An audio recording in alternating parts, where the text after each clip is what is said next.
నమస్కారం మిత్రులారా, మార్కెటింగ్ గురించి మా 4 వీడియో సిరీస్లలో ఇది రెండవది. ఈ వీడియోలో మేము మీ ఉత్పత్తి ధర గురించి మాట్లాడుతాము. ఇది మొదటిసారి మార్కెట్లోకి ప్రవేశించడానికి కీలకం. మైసూరపాక్, లడ్డు, బూందీ, మిక్సర్, సాఫ్ట్ మైసూరపాక్, మోతీచూర్ లడ్డు తయారీదారులు తమ ఉత్పత్తుల ధరలను ఎలా నిర్ణయించారో చూద్దాం. ధరలలో విస్తృతమైన వ్యత్యాసాన్ని మీరు గమనించారా? కొంతమంది ఆటగాళ్లు ప్రీమియం ధరను ఎందుకు పొందవచ్చు, మరికొందరు చాలా తక్కువ వసూలు చేయవచ్చు? ఈ వీడియో ముగిసే సమయానికి ఈ ఆటగాళ్ల ధర ఎందుకు భిన్నంగా ఉందో మరియు మీ ఉత్పత్తికి మీరు ఎలా ధర నిర్ణయించాలో మీకు అర్థమవుతుంది. సాధారణంగా ఉపయోగించే మొదటి 2 ధరల వ్యూహాలు. మొదటిది కాస్ట్ ప్లస్ ప్రైసింగ్. లాభాల మార్జిన్ను నిర్ధారించడానికి వస్తువుల ధరకు మార్కప్ను జోడించడం ఇందులో ఉంటుంది. ధరపై పోటీ పడుతున్నప్పుడు ఈ పద్ధతిని ఉపయోగించండి. రుచి, నాణ్యత. రుచి, రంగు మరియు ప్యాకేజింగ్ వంటి ఇతర అంశాలను మీ పోటీదారుల మాదిరిగానే ఉంచుతూ, ధర అత్యంత ముఖ్యమైన అంశమైన ధర సున్నితమైన సామూహిక మార్కెట్కు విక్రయించడానికి ఇది అనువైనది.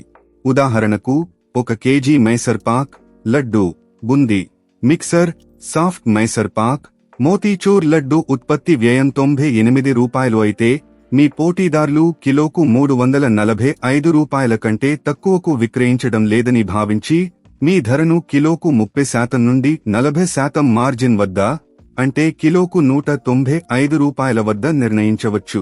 రెండవది విలువ ఆధారిత ధర. ఈ వ్యూహం ఉత్పత్తి ధర కంటే వినియోగదారునికి గ్రహించిన విలువ ఆధారంగా ధరలను నిర్ణయిస్తుంది. రుచి, నాణ్యత. రుచి, రంగు మరియు ప్యాకేజింగ్ వంటి ధర కాకుండా ఇతర కారకాలపై పోటీ పడుతున్నప్పుడు ఈ పద్ధతిని ఉపయోగించండి.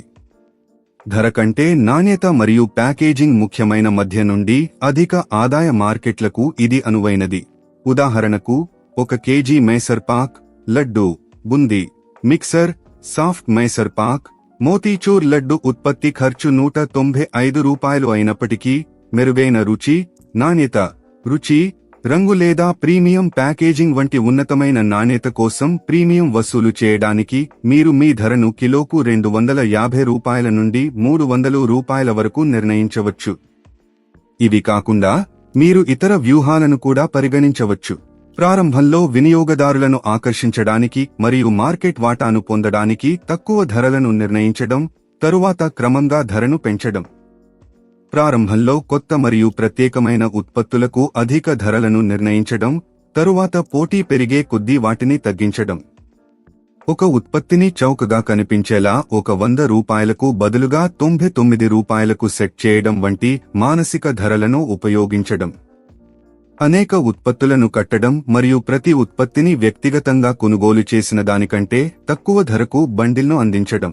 ప్రీమియం నాణ్యత లేదా ప్రత్యేకతను సూచించడానికి పోటీదారుల కంటే ఎక్కువ ధరలను నిర్ణయించడం. మార్కెట్ డిమాండ్, పోటీ మరియు ఇతర బాహ్య కారకాల ఆధారంగా ధరలను నిరంతరం సర్దుబాటు చేయడం. తరువాత మీ మొదటి నమూనాను సిద్ధం చేసుకోండి మరియు మీ సంభావ్య వినియోగదారులను వారు మీ ఉత్పత్తికి ఎంత చెల్లించడానికి సిద్ధంగా ఉన్నారో అడగండి. All the best. మరిన్ని వీడియోల కోసం వ్యాపార్ కోచ్ ఛానల్కు సబ్స్క్రైబ్ చేయండి.